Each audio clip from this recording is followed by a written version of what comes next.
শুভ সকাল সবাইকে। কোনো সেরকমভাবে ভিডিও করতেই পারিনি। রিমির কালকে তো সারা রাত আমার এই মাথায় ঘাড়ে মাথা দিয়েও শুয়েছিল, আর ঘুমাতে তো পারিনি। আর অনেক ভোরে তো উঠে যেতে হয়। এখন কিন্তু 11:30 বেজে গেছে। রিমি সান, তারপরে ওর হচ্ছে সাদা প্লেটলেস ওর বাপি বাপি দিয়েছিল। কালকে একটা দিয়েছে, আজকে একটা দিয়েছে, টোটালে 6টা কিন্তু প্লেটলেস চলে গেছে। এখনও লাগবে। আর আমাদের হাতে একজনই আছে, ওর মামা কালকে দেবে। আর কিন্তু কেউ নেই আমাদের হাতে, তারপরে আমাদের কিনতে হবে যতগুলো লাগবে। আর দেখো এখন কিন্তু ঘর অন্ধকার, এই দেখো। ও এমনকি আলোটাও পর্যন্ত চোখে পড়তে দিচ্ছে না। কোন সব লাইট অফ, তারপরে এই পর্দাটাও পর্যন্ত অফ করে দিয়েছে, কারণ ওর চোখে কোনো আলো সেরকমভাবে ও মানে তাকাতেই পাচ্ছে না, এত ব্যথা যন্ত্রণা। দেখো পুরো ঘর কিন্তু অন্ধকার। 11:30 বাজে। পর্দাটাও আমি একটু মানে পর্দাটা অন করে তাই ভিডিওটা করছি। রিমির এত ব্যথা যন্ত্রণা করছে। 11:30 11:45 বাজতে গেছে, ও কিন্তু কিচ্ছু মুখেই দেয়নি, কিচ্ছু না। ও রাতে খায় না, আমারও খাওয়া হয় না। তা যেটুক পারবো ওই সকালবেলা তাই বললাম। মানে ওর এখন মানে মর্নিংয়ে খুব ব্যথা যন্ত্রণা করে, আর নাইটে রাতে খুব ব্যথা যন্ত্রণা করে। তা দেখি কি হয়। ডাক্তার তো দেখে গেল সকালবেলা। সকালবেলা তো প্রত্যেক দিনই ডাক্তার আসে 8:30 থেকে 9টার মধ্যে। বলি না আমি 11:30 অবধি খুব ব্যস্ত থাকি। আর হচ্ছে এখন আমি স্নান করবো, তারপরে দেখি ওকে খাওয়াতে পারি কি না। আর ফুড স্যালাইন তো চলছে। আর জানো তো সকাল থেকে এতটা ব্যস্ত মাঝে মধ্যে হয়ে যায়, মানে কিছুই তুলতে পারি না, কিছুই শেয়ার করতে পারি না, শুধু মানে ভয়েসে আপডেট দিতে হয় সেটাই বলি। আর রিমির কিন্তু খুব জ্বর এসে আজকে চাটাও পর্যন্ত মুখে দেয়নি। চাটা এনেছিল কিন্তু ও যেহেতু সাদা প্লেটলেসটা চলছিল, তখন তো কিছু খাওয়া যায় না, তার মধ্যে চাটা ঠান্ডা হয়ে গেছিলো, ও কিন্তু আর খায়নি।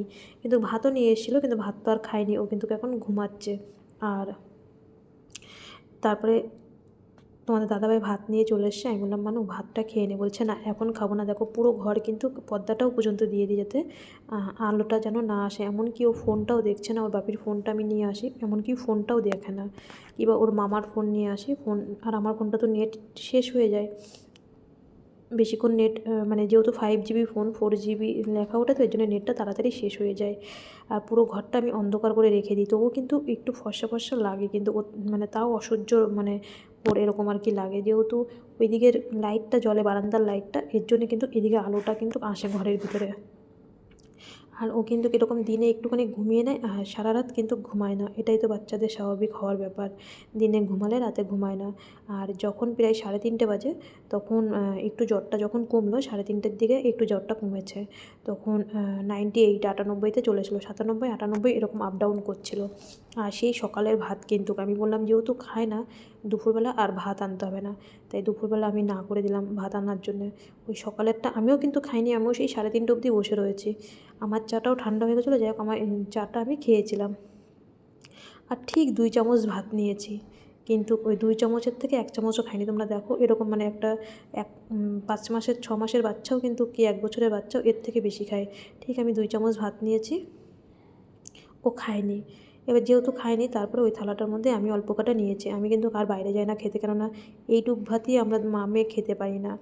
আর ওই অফিস রুমের ওই জায়গায় আমি আর খেতে যাই না। আমি বলি 1 বাটি ভাতেই হয়ে যাবে। দেখো ওই দেখো 1 চামচ ভাত খেয়েছে, যেরকম ভাত সেরকমই। রিমি কিন্তু ভেন্ডি খেতে ভালোবাসে, তাই কালকে ওর বাপিকেও বলেছিল, ও বলে দেয় আগের দিনকে কী আনবে, বলেছিল ভেন্ডি আলুর তরকারি আনতে, ওটাই এনেছিল। আর দেখো কোথায় যাবে, সন্ধ্যের থেকে ওর কি জ্বর এসছে। যেহেতু প্লেটলেসটা সন্ধ্যেবেলায় দেওয়া হলো, সকালবেলা কিন্তু রিমির বাপির প্লেটলেসটা দেওয়া হয়েছিল। আমার ফেসবুকে কিন্তু দেখতে পারবে। রিমির বাপি হচ্ছে AB পজিটিভ, আর সন্ধ্যেবেলা B পজিটিভ দিয়েছে। এবার দেখো একবার ওই AB পজিটিভ গেছে একদিনের মধ্যে, আবার কিন্তু O পজিটিভ গেছে। তাহলে কেমন রিয়াকশান হয় একদিনে যদি দুটো ব্লাড যায় একটা শরীরে। তারপরে এত অসুস্থ বাচ্চা, দিনের পর দিন কেমো যাচ্ছে, তারপরে দিনের পর দিন অপারেশন হচ্ছে, দিনের পর দিন জ্বর, ও আর কত মানসিক চাপ নেবে। এইটুক তো একটা বাচ্চা, এইটুক তো একটা শরীর, ওরও তো শরীরের ব্যাপারে মানে আছে। আর ওইদিকে কিন্তু ফুড স্যালাইন চলছে আজকে 3 দিন ধরে, পুরো ফুড স্যালাইন চলছে। আগের দিন এমনি ফুড স্যালাইন, তারপরের দিন ভিটামিন, আজকে আবার ফুড স্যালাইন চালু করেছে। আজকে না, ওটা কালকে চালু করেছে। 36 ঘন্টা করে ফুড স্যালাইনটা যায়। আর এদিকে আমি মানে জলপট্টি দিয়েই যাচ্ছি। তারপরে সিস্টাররা এসে আমি মানে 2 মিনিট পর পর আমি জ্বর মাপছি, কিন্তু কিছুতেই জ্বরটা কমছে না। যখন সন্ধ্যেবেলা 7:30টার দিকে একটু জ্বরটা কমেছে, তখন তো চা নিয়ে আসে প্রত্যেক দিন। আর একটু চাটা খাই। আজকে সকালে কিন্তু চাও খায়নি, এমনকি ও মাঝখানে 3 দিন 4 দিন ভালোই চা খেয়েছে, কিন্তু আজকে আর সেরকমভাবে ও হচ্ছে চা খায়নি। এবার আমি চাটা নিয়ে আসি, আর আমারও একটু চা পাঠায়। ওই সন্ধ্যেবেলা সকালবেলা একটু চা খাই। আর রিমি তো শুধু একটা বিস্কুট ভিজিয়ে খায়। আর মানে গাদা অনেক বিস্কুট দেয়, কিন্তু ও কিন্তু খেতে পারে না। আর রিমির কিন্তু পুরো দুধ জাতীয় জিনিস, অনেকে বলে যে এটা খাওয়াবে ওটা খাওয়াবে, কিন্তু কালকে জানো তো, তোমাদের তো দেখাইনি, কলা পাঠিয়েছিল। কলাটা যেহেতু সিদ্ধ হয়ে গেছে, ওটা খেতে পারিনি, ফেলে দেওয়া হয়েছিল। তাহলে কী খাবে বলো, সিদ্ধ জিনিসের মধ্যে কী খাওয়া যায়? আর এই যে লিকাচ্চা বিস্কুট আমি 4টে দিয়েছি, কিন্তু ও একটা বিস্কুট খেয়েছে।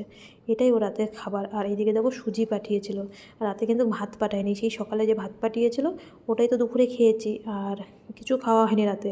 এটা দেখো সুজি পাঠিয়েছে, আর এত সুজি পাঠিয়েছে মনে হয় যেন কি আমরা 7-8 জন খেতে পারবো, এতটা সুজিও খেতে পারে। কিন্তু ও 1 চামচও সুজি খায়নি। আর তারপরের থেকে যখন 8টার আগে, হ্যাঁ 8টার আগের থেকে ওর এত জ্বর এসেছে 107, মানে জ্বরটা নামছেই না। বলছে যে সিস্টারকে জিজ্ঞাসা করলাম, তারপর ডাক্তারও এসেছিলো রাতে, বলছিল যে কেন এত জ্বর আসছে, বলছিল ব্লাডটা সেরকম পরিমাণে ভালো না, এর জন্যে যার ব্লাড তার শরীরে জ্বরটা মানে জ্বর রিয়াকশানটা নাকি বেশি। কিন্তু ওর মানে আজকে জ্বরই কমছে না, এত জ্বর আসছে। এদিকে আমি গা মোছাচ্ছি, সিস্টার এসে গা মোছাচ্ছে, মাথায় হচ্ছে বরফ দেওয়া হচ্ছে, তারপরে আরও অনেক জায়গায় বরফ দেওয়া হচ্ছে। আর আমি না সকালবেলা কিন্তু পরের দিন সকালবেলা ভয়েসটা দিই, কিন্তু সারা রাত তো দিতে পারি না। আর সকালবেলাটা যখন রিমি 5টার পরে ওকে যখন ওয়েট করে যায়, তখন আমি কিন্তু ভয়েসটা দিই। আর ভয়েস দিতে দিতে না হয় ডাক্তার নাই সিস্টার নাই কেউ ফোন করে বসে থাকে 6টা 7টার দিকে। বাড়ির থেকে সবাই 6টা 7টার দিকে রাতটা কীভাবে কেটেছে এর জন্যই কিন্তু সবাই ফোন করে। সবাই, আমি জানি সবাই চেষ্টা করে, মানে চিন্তা করে, চেষ্টা বলছি চিন্তা করে, মানে আমার মা, দাদা, বৌদি সবাই চিন্তা করে, দিদিরা সবাই চিন্তা করে যে কেমন থাকে। ওরা কিন্তু জানে, যেহেতু আমার সকালবেলা উঠে যায় 5টার সময়, ওরা তারপরে 6টা 7টার দিকে ফোন করে। আর ভয়েসটা দিতে দিতে ও ফোন চলে এসেছিলো, এর জন্যে একটু অসুবিধা হয়ে গেছে, সেটা আবার কেটে তারপরে আবার ভয়েসটা দিচ্ছি।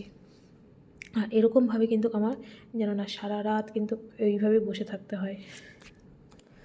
আর আমার নিজেরও না একদম ঘুমই আসে না। আর যেহেতু মেয়ে এত অসুস্থ, এত জ্বর, অসুস্থটা বড় কথা না, এত জ্বর আসলে কি সেখানে মানে ঘুম আসে?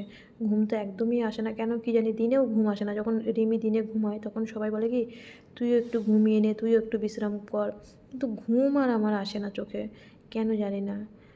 এখন মা হয়ে বুঝতে পারছি যে মায়ের কতটা জ্বালা, সত্যি যখন মা ছিলাম না, যখন মা হইনি তখন বুঝতে পারতাম না। আর এই যে 1 লিটার ফুড স্যালাইনটা কিন্তু কালকে চালু করেছে, আর 36 ঘন্টায় আজকে শেষ হয়ে যাবে, আজকে রাতেই শেষ হয়ে যাবে ফুড স্যালাইনটা। রিমির জানো তো জ্বরটা না একদম কমছে না। সেই সকালে এসেছিল, সকালে ওর একটা সাদা প্লেটলেস দেওয়া হয়েছে স্নানের আগে, আর আজকে স্নানটা কিন্তু লেটেই করানো হয়েছে, 10টার দিকে করানো হয়েছে। আর তারপরে দুপুরবেলা একটু দুপুরবেলা বলতে 3টে 4টের দিকে জ্বরটা কমেছিল। তারপরে আবার আরেকটা প্লেটলেস দিল রাত্রিবেলা, আমার ফেসবুকে দেখতে পারবে, যদিও আমি জানি না সাদা ব্লাডটা মানে প্লেটলেসটা দেখানো যায় কি না যায় ইউটিউবে, আমি তো সেরকমভাবে জানি না। যেটা লাল রক্তটা সেটা তো দেখানো যায় না, আমি জানি, কিন্তু ওটা আমার ফেসবুকে দেখে নেবে, যে আমি এমনি কমিউনিটি পোস্টের মতন আমি ফেসবুকে দিয়েছি, যে হচ্ছে ওর বি পজিটিভ যাচ্ছে, বি পজিটিভ যাচ্ছে, আর লাল ব্লাডটা ও পজিটিভই দেওয়া হচ্ছে, যেহেতু ওর বন মেরুর ডোনারটা ও পজিটিভ, লাল ব্লাডটা ও পজিটিভ দেওয়া হচ্ছে। আর আমার ফেসবুকে দেখে নেবে, আমি কমেন্ট মানে পোস্ট করেছে হচ্ছে কত রকমের ব্লাড ওর শরীরের ভিতরে যাচ্ছে।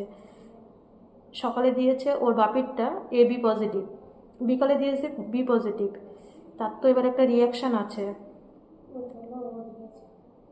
ও দিয়েছে, ও হ্যাঁ, না না বিকালে বি দেয়নি, বিকালে ও দিয়েছে, আমার হচ্ছে ফেসবুকের ভিডিওর মধ্যে দেখতে পারবে, ও দিয়েছে। আর সকালে দিয়েছে বি পজিটিভ, ওর বাপি হচ্ছে বি পজিটিভ, ওর বাপিরটা দিয়েছে, কালকে ওর বাপিরটা দিয়েছিল। এবার 2 রকম যাচ্ছে, তার তো একটা রিয়াকশান আছে। আর ঠাকুরের আশীর্বাদে ওর যেটা ইনফেকশন হয়েছিল সেটা একটু কমেছে, তাই তো বাবা? এখনও খুব জ্বর, কিন্তু এখন 12:30 বাজে, আমি এই যে চেয়ারে কিন্তু বসেই আছি, আর লাইট নিবানো, সামনে ওই লাইটটা জ্বলছে, আমি অন্ধকারের মধ্যেই ভয়েস দিচ্ছি। তা অভিজিৎ ভাইকে মেসেজ করলাম, ভাই এরকম এরকম হলো, ইনফেকশনটা কি করব ভাই? বলে দিদি ভাই একদম চিন্তা করো না, 3-4 দিন একটু বেশি লাগবে, 3-4 দিন অ্যান্টিবায়োটিক দিলে তারপরে ঠিক হয়ে যাবে। তাই ভাইয়ের কথা শুনে একটু নিশ্চিন্তা হলাম। আর হচ্ছে ভাই বললো, দিদিভাই জানো তো রিমি, মানে এই যে ভয়েসটা দিচ্ছি ও তাতেও রাগ করে, মানে কেউ ফোন করলে কথা বলতে পারি না, আমি কারোর সাথে ফোনে কথা বলতে পারি না, তবে টিভি চালায় না, মোবাইল চালায় না। যদিও মানে বেশি রাত্রিবেলা কী করবো, বসে থাকি, তখন ওই সবার ভিডিওগুলো তখন একটু দেখি ওই মাঝে মধ্যে। এবারে এইভাবে একভাবে বসে আছি, জলপট্টি দিই, তখন 5 মিনিট পর পর তো ওটা পাল্টাতে হয়, তখন একটু বসে বসে সবার ভিডিওগুলো দেখি। আর যেহেতু ওর পাশেই আমি বসে আছি, আমি কিন্তু যাতে আমার নিঃশ্বাসটা ওর গায়ের উপরে না পড়ে, এর জন্য আমি কিন্তু মাস্ক খুলি না, এরকম 24 ঘন্টায় মাস্ক পরে থাকি। যদি আমি ওখানে শুই তাহলেই মাস্ক খুলি, নাহলে মাস্ক খুলি না। আর ওর পাশে বসে থাকলে তো খুলি না। দেখো এখনও কিন্তু এই দেখো 12:30 বাজে, এখনও জলপট্টি চলছে, জ্বরটাই নামছে না বিকাল থেকে, সন্ধ্যা থেকে।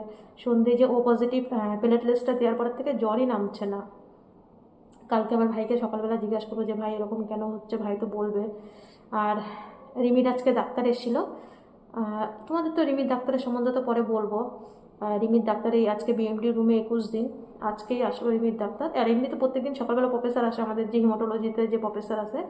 আর রিমির ডাক্তার এই আজকেই এসেছে, এর আগে আসেনি, আর প্রথম একদিন এসেছিলো, আর আজকে 21 দিন পরে আজকে আসলো। তা বললো, আমরা তো জানতামই না রিমির যে এখনও কেমো চলছে, বললো কালকের থেকে কেমো বন্ধ করে দিতে। বললো মানে কেমোর যে একটা রিয়াকশান আছে, তারপরে ওর যে 3টে অপারেশন হয়েছে পরপর, তোমরা তো দেখলে, ওর যে ওষুধপত্র রিয়াকশান আছে, বলছে হয়তো ওর থেকে হতে পারে। আর বললো যে কালকে থেকে কেমোটা বন্ধ করে দিতে রিমি সিস্টারকে বলে গেল। তা আজকে ডাক্তার আসলো বলে আরও ক্লিয়ারভাবে বুঝতে পারলাম, রিমির ডাক্তার 8 বছর ধরে যেই ডাক্তার দেখাচ্ছি। তাই আজকে একটু ব্যথাটা কম, মানে কালকে যে সারা রাত দেখলে না, কালকের ভিডিওতে যেখানে আমার এখানে ও সারা রাত এইভাবে ঘাড়ে মাথা দিয়ে সারা রাত বসেছিল, রাত 3টে 3:30 অবধি। কিন্তু আজকে সকালবেলা হালকা হালকা হয়েছিল, আর এখনও তো ওষুধ চলছে, কিন্তু সেই ঠাকুরের আশীর্বাদে, তোমাদের আশীর্বাদে একটুখানি ব্যথাটা কমেছে। আর কিন্তু আজকে সকাল থেকে জ্বর, একটু দুপুরবেলা 100 ছিল, 101 ছিল হচ্ছে বিকালবেলা, কিন্তু এখন অতিরিক্ত। তোমরা দেখেছো আগের অপারেশনের সময় পুরনো হসপিটালে 111 হয়েছিল, সবাই তো মানে ওর এই যে দুই এই পাশে দেওয়া হচ্ছে বরফ, তারপরে আরও অনেক জায়গায় বরফ দেওয়া হচ্ছে। ওই হসপিটালেও কিন্তু এরকম হয়েছিল, 111 ছিল ওর বাপি মাথায়। আর এখানে তো যা করতে হয় সব আমার একা একা করতে হয়, কিন্তু সত্যি কথা বলতে নার্সরা, এই যে আমি তো মানে একা একা তো মানে পুরো পাচ্ছি না, নার্সরা হচ্ছে এইটা ধরে ওরা দাঁড়িয়ে থাকছে, আমি জলপট্টি দিচ্ছি, ওরা গা মুছাচ্ছে, মানে অনবরত করেই যাচ্ছে এই আর কি। জানো তো কথা বলতে বলতে ডাক্তার আর সিস্টার চলে এসেছিলো। বললাম না এখানে মানে খুবই ঘন ঘন ডাক্তার সিস্টার আসে, তোমরা তো জানো, সবসময় বলি। জানো তো আপনজন বাহাদুর, তোমাদেরকে কালকে ভিডিওতে বলা হয়নি, রিমির একটা ভিডিও ছেড়েছে, আমার এত ভালো লেগেছে জানো না, কীভাবে লোকের কাছে সাহায্য চেয়েছে, কেউ দিয়েছে, কেউ মুখ ফিরিয়ে নিয়েছে। 2 দিন আগেই আমার মানে হয়তো খেয়াল নেই, অনেক টেনশন, অনেক চিন্তা ভাবনায় হচ্ছে আপনজন বাহাদুর ভাই এত সুন্দর একটা ভিডিও ছেড়েছে, মানে মানুষের কাছে যে কীভাবে গেছে জানো না, মুখ ফিরিয়ে নিয়েছে, কেউ দিয়েছে 5 টাকা 10 টাকা, অনেক কষ্ট করে ভাই টাকাটা জোগাড় করেছে। তাই ভাইকে আবার আজকে ধন্যবাদ দিলাম। ভাই তোমাকে 2 দিন আগে ধন্যবাদটা দেওয়া উচিত ছিল, কিন্তু দিতে পারিনি, আজকে তোমাকে আমি আবার ধন্যবাদ দিলাম। অনেক টেনশনে, মানসিক টেনশনে থাকি, বোঝোই তো, এর জন্যে যাদেরকে হোয়াটসঅ্যাপে যতটা পেরেছি রিপ্লাই দেওয়ার চেষ্টা করেছি। রিমির এতটা জ্বরের মধ্যে অভিজিৎ ভাই বলেছে, দিদিভাই জানো আমি 20 দিন ফোন ধরিনি, 20 দিন। আমাকে বলেছে তোমার যতটা দরকার ততটাই লোকের সাথে, মানে আমার বাড়ির ফ্যামিলির সাথে ওই একটা কল করে জানিয়ে দেবে কেমন আছে, কারো কোনো SMS-এ রিপ্লাই দেবে না। আমিও ওরকম, রিমি দিনের বেলাতেও ওই পুরো অন্ধকার ঘরে থাকে, রাতেও পুরো অন্ধকার ঘরে থাকে, কোনো ফোন দেখে না, কোনো টিভি দেখে না, কিচ্ছু দেখে না। শুধু আমাদের যখন হোয়াটসঅ্যাপে ইনস্টাগ্রামে প্রে হয়, যিশুর প্রে হয়, তখনই ও একটু ওই ফোনটা সামনে নিয়ে প্রে করি, এছাড়া আর কিন্তু ও ফোন টোন কিচ্ছু দেখে না, এরকম চুপ করে থাকে। যাই হোক, কালকে কেমন থাকে বলবো। আর কত কেমো তাহলে বলো, আজকে এখানে বিএমটি রুমে 21 দিন, কত কেমো, কত জ্বর, এর উপর দিয়ে সব দখল যাচ্ছে। আর জানি ভগবান তোমাদের এত লোকের আশীর্বাদ শুনবে, তোমরা সবাই আশীর্বাদ করো রিমিকে, সবাই ভালো থাকো, সবাই সুস্থ থাকো, সবাইয়ের বাচ্চা যেন, আমি ভগবানের কাছে বলি ভগবান কোনো পরম শত্রুকেও এরকম কারোর যদি শত্রুও থাকে এরকম রোগ কোনো ঘরে দিও না। যা দিয়েছো দিয়েছো, আমাদেরকে দিয়েছো, আমরা যতগুলো মা আছি এরকম জ্বলছি। কিন্তু ভগবান তুমি আর কাউকে, কোনো বাচ্চাকে এরকম রোগ দিও না, মানে তারা যেন পুরোপুরি সুস্থ থাকে, সুস্থভাবে জন্ম নেয়, আমাদের মতন যেন কষ্ট না করে। আজ এই পর্যন্ত সবার কাছে হাত জোড় করছি। সবাই ভালো থাকো, সবাই সুস্থ থাকো। কালকে রাতটা কীভাবে কাটবে যেন প্রত্যেকটা রাত ভাবি কি ঠাকুর একটা রাত কাটলেই ভাবি একটা দিন কাটলো, একটা রাত কাটলেই ভাবি একটা দিন কাটলো।